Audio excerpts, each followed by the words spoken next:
Hindi ko po kayo makausap kahapon, Senyor Alfredo. Pumunta ako sa bahay nila Rosalinda at sinabi yun. Kanino mo sinabi? Doon po sa kapatid ni Senyora Rosalinda. Sinama niya ako sa ospital kung nasan siya. Bakit nasa ospital? Dahil sabi nila na baliw siya.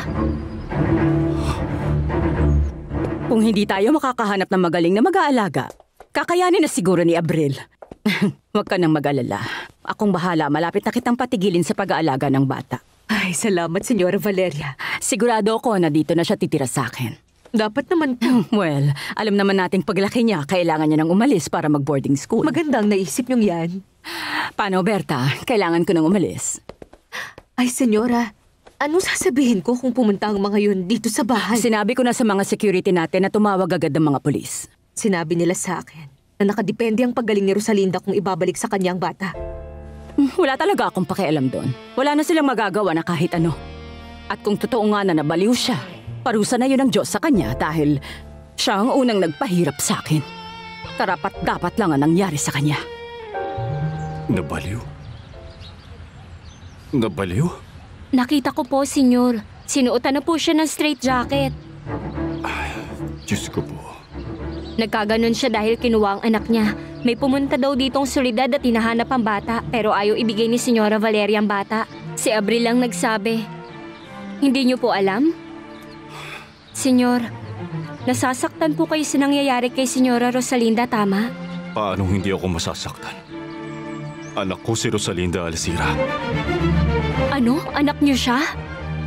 Wawang bata. Nadamay sa malaking kamalasan. Nakatulad ng kanyang ina. Katulad ni Soledad. Anak niya si Rosalinda. Nasaan si Valeria? Kakaalis lang niya. Berta, nabaliw si Rosalinda. Nandun siya sa ospital, baliw na siya. Paano mo nalaman? Nakita ni Alcira. Pinapunta ko siya dun sa kanila para sabihing nandito ang bata, na nandito kay Valeria ang bata.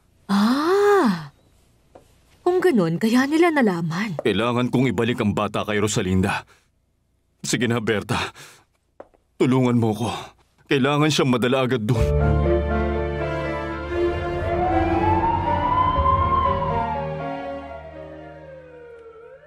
Nakakakilabot. Mukhang malala na nga. Oo. Sobrang putla niya. Halatang may sakit siya. Hindi lang yon. May isa pa. Kita mo na sa ekspresyon ng mukha niya na baliw na talaga siya. Ganyan talaga kapag nababaliw. Kahit na bata pa, nagmumukha ng matanda ang itsura. Napakaganda ni Rosalinda, hindi ba? Ay! Masiyahin. Napakalambing. Sino mag-aakala na magkakaganyan siya, no? May paraan pa siguro para mabalik siya sa dati. Mukhang malabo na ang sabi ng doktor niya. Ang sabi niya masyado nang lumalala ang epekto. Hindi ako makatagal na tingnan siya.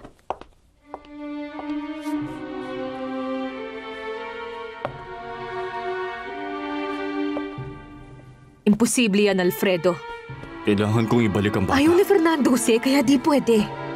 At kailangan niyong kausapin si Senyora Valeria. Siguradong hindi siya papayag. Hindi niyo pwedeng suwayin si Senyora. Pero anak ko si Rosalinda.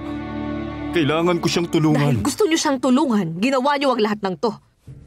Kasalanan niyo kung bakit siya nabaliw ngayon. Berta. Alam niyo ang lahat pero di kayo kumibo. Hinayaan niyo silang magpakasal at magmahalang dalawa. Hinayaan niyo sila para silang magtuloy ng kung anong nawala sa'yo. At umaasa kang magkaayos kayo ni Soledad Romero. Tingnan mo ang resulta ng ginawa niyo. Malaking gulo. Tumigil ka na, Alfredo. Wala nang pag-asang mga taong yun. At hindi na kayo magkakabalikan. Nasaan ang anak ko? Bakit hinahanap mo ang bata? Wala ka nang pakialam. Sabihin mo kung nasaan. Pero ang sabi ni Nandun Senyora... sa kwarto ni Berta. Fernando Jose. Si Rosalinda, kumusta? Nakita mo siya? Hindi, Tito Alfredo. Kani-kanina ko lang nalaman ang tungkol doon. Gusto ko siyang puntahan sa ospital pero hindi ko kaya. Ako ang dapat sisihin sa lahat ng ito, Fernando Jose. Ako lang.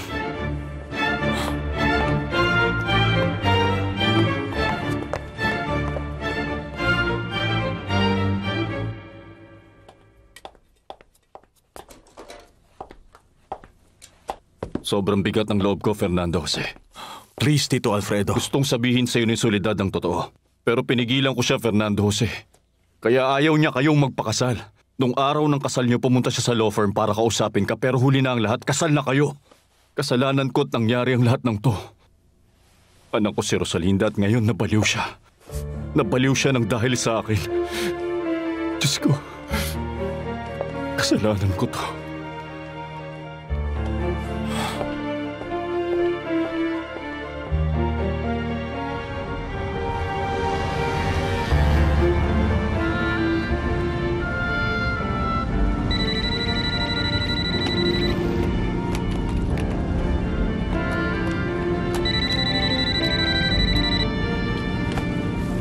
Hello?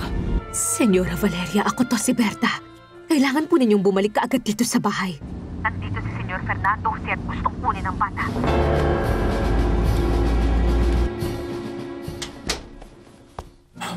Nandito kayo para sa bata?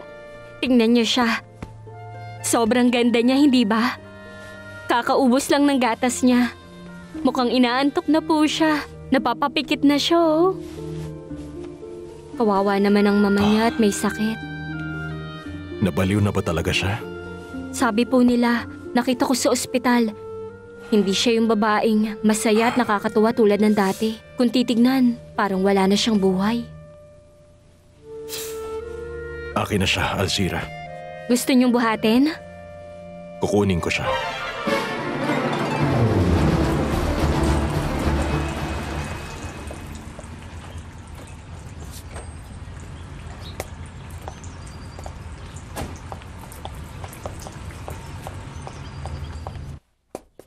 Nasa na ang anak ko? Nasa kwarto ko po, senyora. Sinabi ko na nga ba pupunta siya. Uuwi na ulit siya dito sa bahay.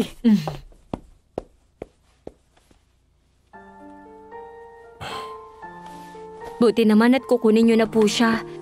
Dahil dito po, hindi siya naaalagaan.